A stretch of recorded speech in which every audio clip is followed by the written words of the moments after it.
Hello, and welcome back to the Dark Mod. Hidden Hands, Blood, and Metal. Yeah. Oh! Tool mold. I don't know if that's the one I need. I mean, I could just make all of them and make the decision when I get there. But anyways, that should probably make a key. That looks very hot. Make a key to the vault that I want to get into. I don't know if it's an objective or not, but I want to, so that's all that matters. That thing is very loud! I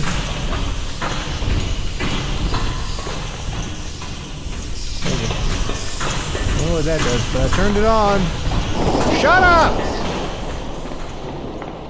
Relative peace and quiet. Casting process. Feels like the end of Thief 2. Attention! The new automatic casting process works as follows. Simply place the mold in the left-hand holding chamber.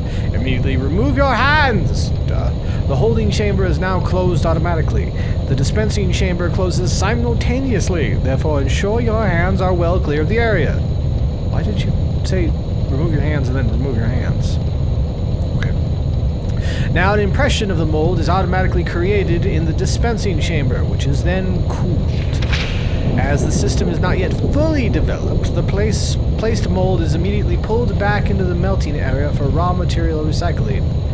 The holding and dispensing chambers open again automatically. The end product can now safely be removed.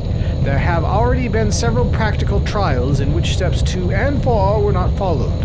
The knowledge gained from these tests suggests that in these cases step 8 cannot be carried out properly, as there is generally only possible with the necessary extremities. You can't pick it up because you no longer have hands! I like having hands.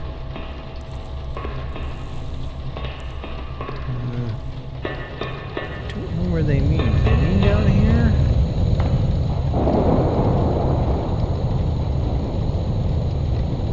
Where'd it go? There it is. Ah, there it is. Oh, hi.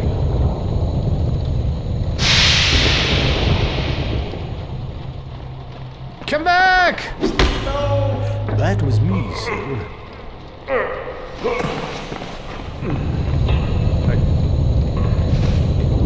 Okay. It's a conduit. It's a needlessly complicated conduit. Key. That's possibly one of the ones that I need. There's a lot of water in there.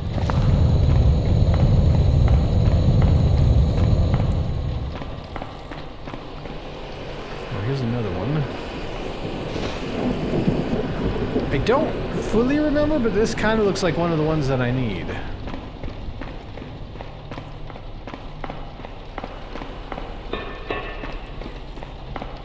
Did I get everybody in here? Ah, my hands! Yes. Did I swing on the crane like a moron? That is a big-ass mold.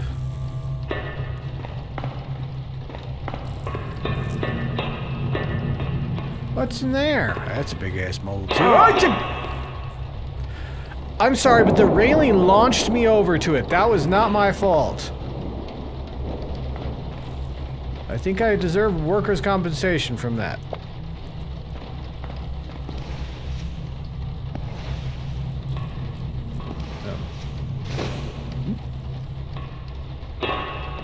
Come on. Run, damn it.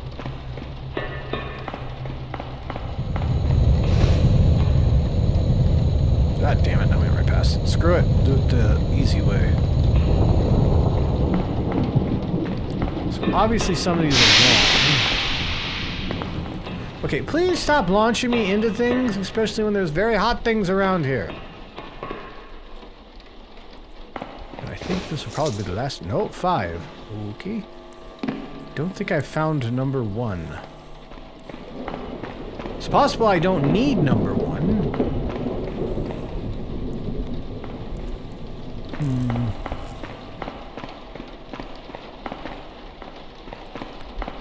There's an upper balcony.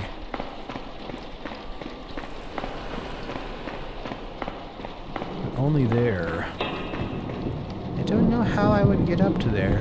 Would it be on the swinging crane? I have to get up on the swinging crane, don't I?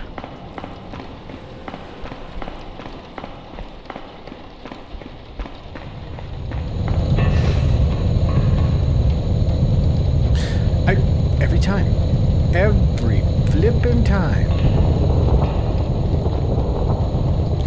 So I have 2, 3, 4, and now 5. In my luck, I will need 1.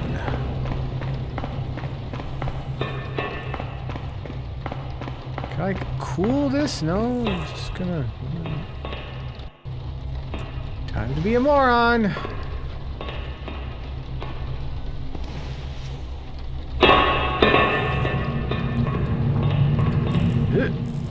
Guess not. Okay. Fine, fine, fine. I'll come back here if I don't have the right ones. Just cross our fingers that I do. Oh, it soothes the burns.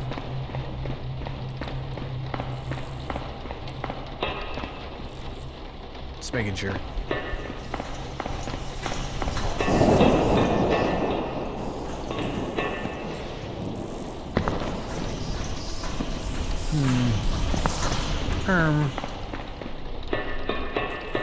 Alright, before we go back, though, I want to see what's in this drawer to the right up here.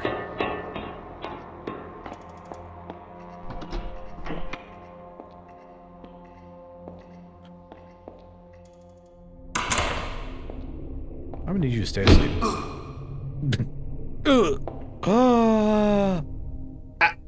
Apple! Hey, it actually stayed yellow. It didn't turn into the red model. Cool. Okay. Comrades, the accommodations in food are an imposition. Is it not enough that we have to live opposite the toilets, but now we have to endure this bad food? It tastes fine to me. 2, apples, pears, and all the other cruel, healthy stuff.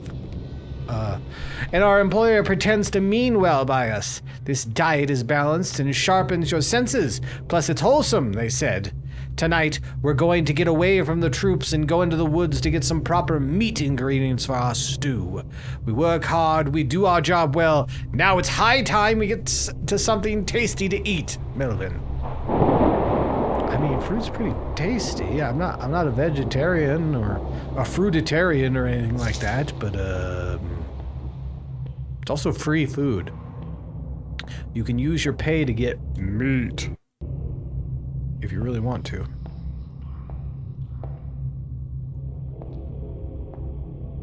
Don't get up on my account.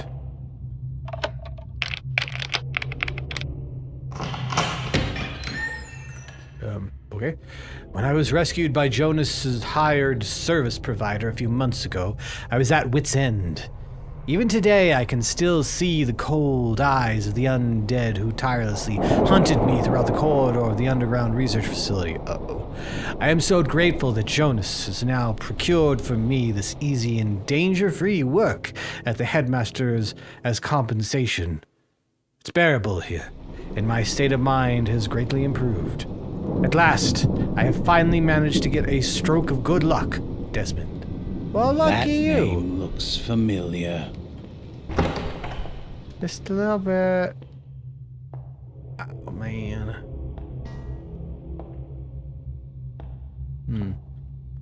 Guess I see it. Walk really softly. Yeah, beer and fruit. That seems a pretty good deal to me.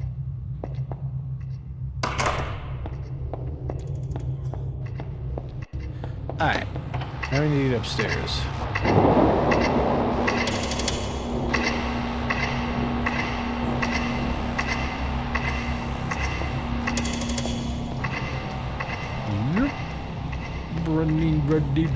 Running, jump.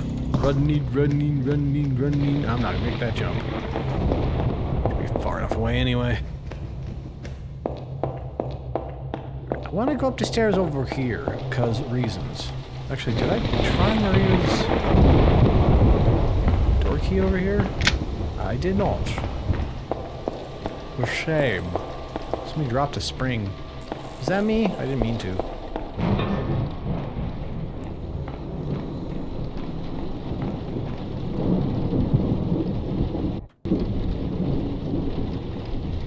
Is that just the rain on the window panes, or did I actually hear something?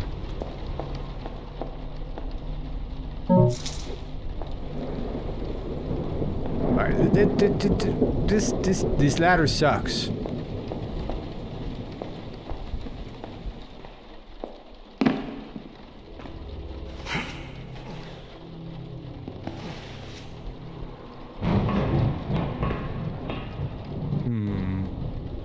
Yep.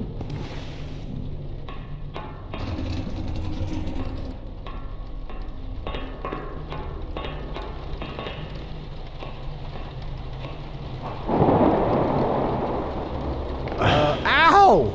Okay. I already got my loot goal?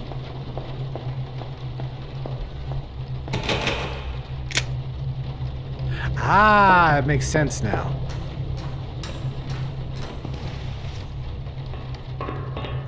Now I can continue on. It's weird that I can stand up in here.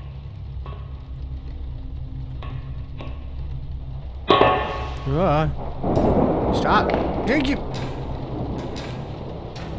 So I can climb up that, but not the ladder. Wait a minute. So that means that... Okay, so nothing up these stairs. It's fine.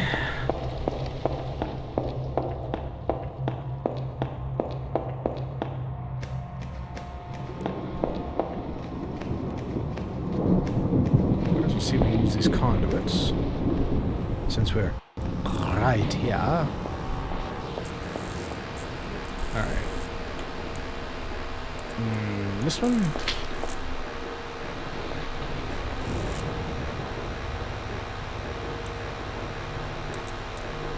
Fuck! I knew it! Okay, maybe there's one somewhere else. So we need one more conduit. God, it's bright. Oh, it's bright. It's far too bright. I don't like it.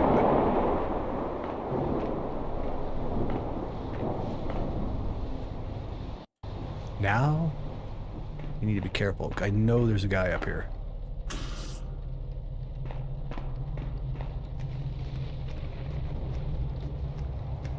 There's 3 stories.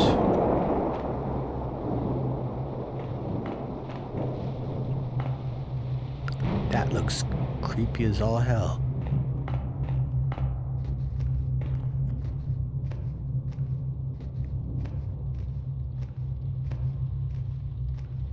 What you doing there, buddy? Got both swords. Stand here. Stand there. Get that thing. No! This is being difficult, damn it. Just wanted your arrow. Is that so bad? What made that sound? That's not a noise. How did I make a noise? It was on the carpet. Bonk. I don't know if this is the guy I heard or not, but I'll start looking around anyway. Thought I heard something noise. Is your colleague Jonus still that busy? Oh, we ain't seen him around here since he locked himself away in the research facility. Well, our esteemed new executive director received 2 extraordinarily important research objects a week ago from, well, let's just call him an outside buyer. Ah, it was stolen. I see. So, he had seen to it that certain items were stolen. I'd prefer to use the term procured. Is the economy in such a poor state that desperate measures such as these are necessary? Yes. Well, that's how it is. And that has to do with the fact that some of our more recent inventions have received little attention on the markets, and have even proved impractical in some cases. If they were impractical, why did you put them on the Now that market? you mention it, I had always wondered what that fully automatic cattail cutting machine would actually be good for. Cutting cat Too right. tails? And the heating rod for beer mugs didn't exactly prove to be a huge success either. What? Why would Not to you? mention the hammer set with adjustable force. Well, let's hope that Jonus is down there creating some new bestseller that'll end our economic misery. I was thinking the very same thing. My curiosity is palpable with what he might be presenting to us soon. Maybe an automatic ice cube refiller for wood stoves. What? Or a paving stone saw made of rubber. The possibilities are endless. You guys are all morons, aren't you? Yeah, indeed.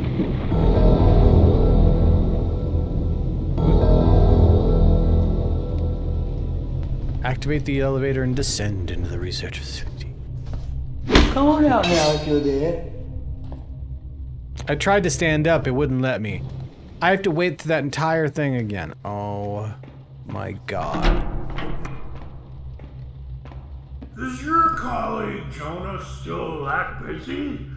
Oh, he ain't seen him around here since he locked himself away in the research facility. Well, our esteemed new executive director received 2 extraordinarily important research objects a week ago from, well, let's just call him an outside buyer. I see.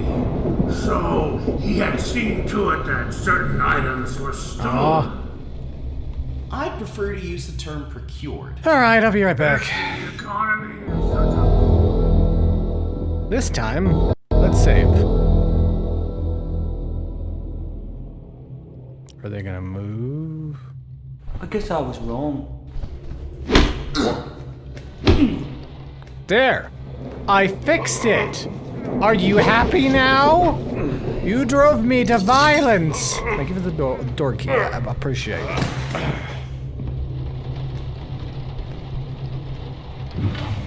They always drive me to violence.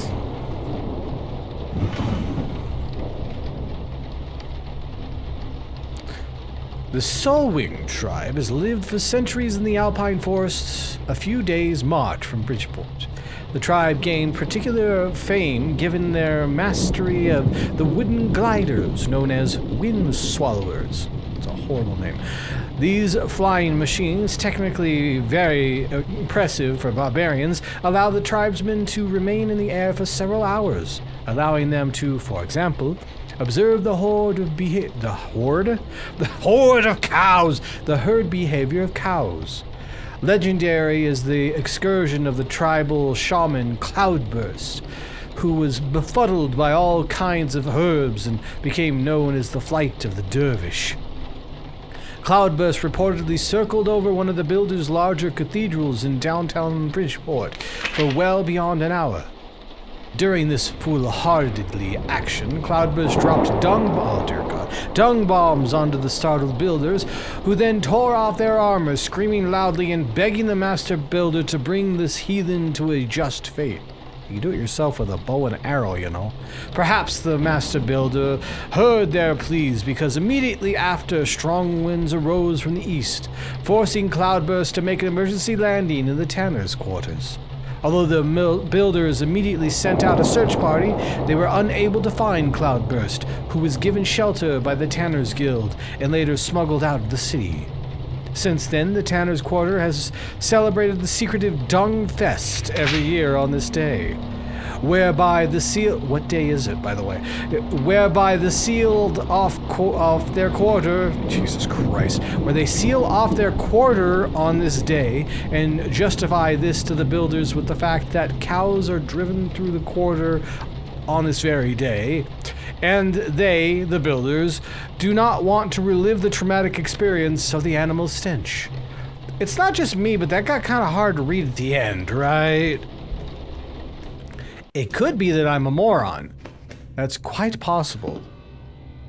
Alright, we don't want to go up there yet. I swear I heard somebody out here, but it may be the guy that we already knocked out.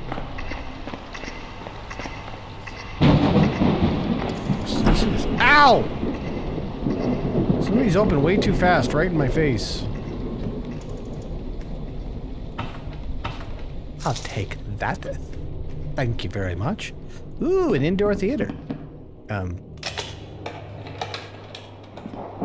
Fellow inventors, embark with me into the realm of ingenious minds and groundbreaking inventions of the past. Almost three-dimensional. Within the annals of our fine works this past You said fiscal year, annals. the mechanical marvels mentioned next may not have claimed the greatest stage, but they undeniably underline the creativity and economic potential of our efforts. Let's start with Grand Maester Clayman, chief inventor of our Eastdale branch. He's a looker. He proudly presented his automatic food preparation machine. This colossal contraption consisted of a myriad of interlocking gear mechanisms that sliced vegetables, minced meat, and even poached eggs. That's an SCP. Wait. Despite its many marvels, the only issue was that the machine was so loud that the entire neighborhood was alarmed whenever Maester Clayman set it in motion. As such, our creative board unanimously agreed that a good meal should not disturb the night's rest, and so the automatic food preparation machine was retired. Then there was Maester Lomenicus from the Northale Academy, who invented the wrinkle-free clothing contraption. Contraption? This innovative hell machine no. steamed and ironed clothes automatically, eliminating the need for the tedious handiwork of seamstresses. Unfortunately, the machine had a peculiar tendency not only to smooth out the wrinkles in clothing, but also the wearer along with it. One unsuspecting test subject ended up as a walking, wrinkle-free mummy, sharing significant physical features with the notorious undead beings, causing chaos and furor in Northdale. What? Maester Lomenicus assured everyone that this was an isolated incident, and that the wrinkle-free clothing contraption was perfectly safe. Until it happened Nevertheless, again. guild members were instructed to continue ironing their evening attire by hand. Another example is the self-walking shoes by inventor What? Carlington. These mechanical shoes were equipped with small wheels and a complex system of springs that was supposed to allow the wearer to stroll effortlessly through the realm. However, the shoes had a penchant for unpredictable change of direction, leading to spontaneous dances and acrobatic performances in the streets. The guildmasters decided that the self-walking shoes were more suitable for circus acts than everyday wear, and sent inventor Carlington back to the drawing board. Why not just make roller skates? A particularly daring invention came from Guild Mistress Sophia, who developed transparency glasses. X-ray specs? These special spectacles were supposed to allow the wearer to see through walls and discover hidden treasures. You pervert. Unfortunately, it turned out that the transparency glasses not only saw through walls, but also through all sorts of clothing and armor. This led to a handful of socially awkward situations, and some unfortunate arrests for unauthorized peeping into Bridgeport's chambers. Sophia was instructed to overhaul her invention and ensure that it could only be used for noble purposes. Good luck with that. The redesigned apparatus is currently in testing. Finally, inventor Harold's eternal running watch was another promising construction that literally stopped time.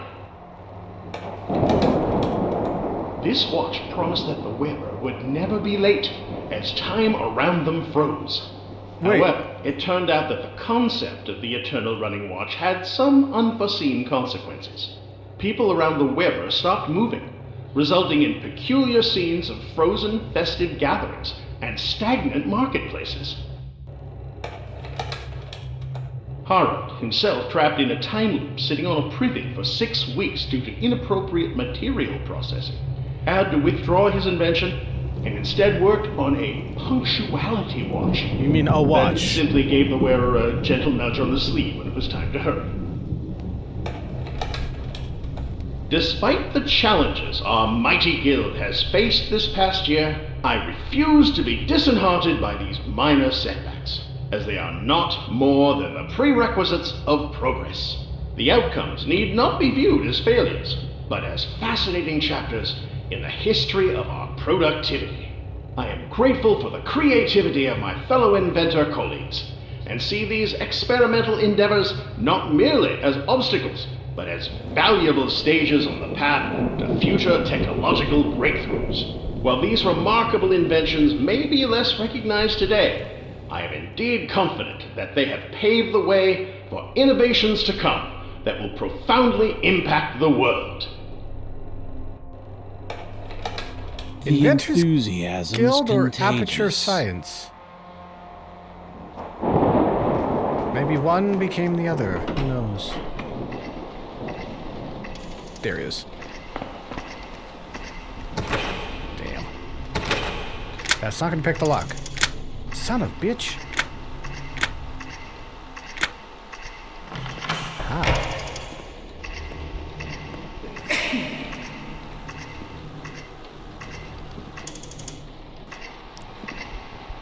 Where'd he go? Hello?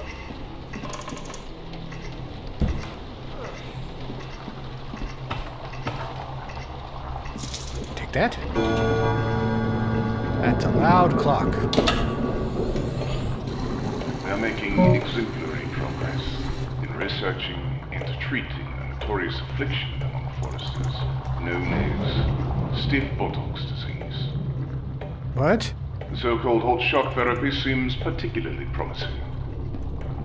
The experimental setup is as follows. 1. The patient is placed in a modern 3-axis Book catapult. 2. The catapult range is adjusted based on the subject's weight and calibrated so that the subject lands exactly in the center of a 40 square meter pool, located 130 meters away. What? Wait, what? 3.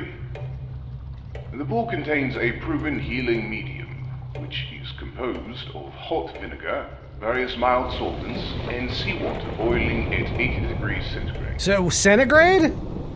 Species of tiny sea urchins and heat-resistant jellyfish were, of course, not filtered out beforehand. That's bad.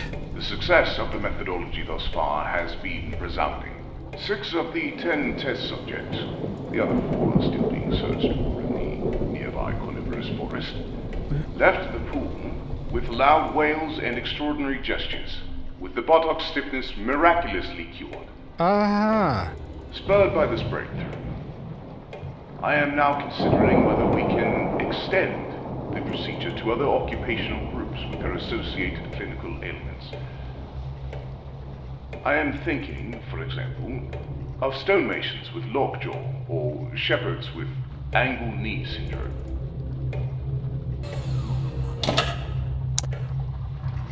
Okay, that was a thing. I can definitely say for sure, for absolutely for sure, that was what? Give you a stiff bottom. Jonus is quite enthusiastic about Mistress Maria's research into celestial bodies and the spectral phenomenons of the Westlands. When I was in Maria's research office with him the other day, he studied her handmade sketches of the constellations and then said to me, "What a source of inspiration." What did the old boy mean again, Master Nathan? I don't know. What celestial bodies are you talking about? Guess we'll have to find out next time. Anyways, hopefully you enjoyed my nonsense. If you did, a like, comment, subscribing, and hitting that bell icon would be greatly appreciated. This has been Boylag, signing off. Bad name. You can. Oh god! Close the damn door, please. Oh god, it scared the crap out of me. Wasn't expecting that. Come in. I mean, don't come in.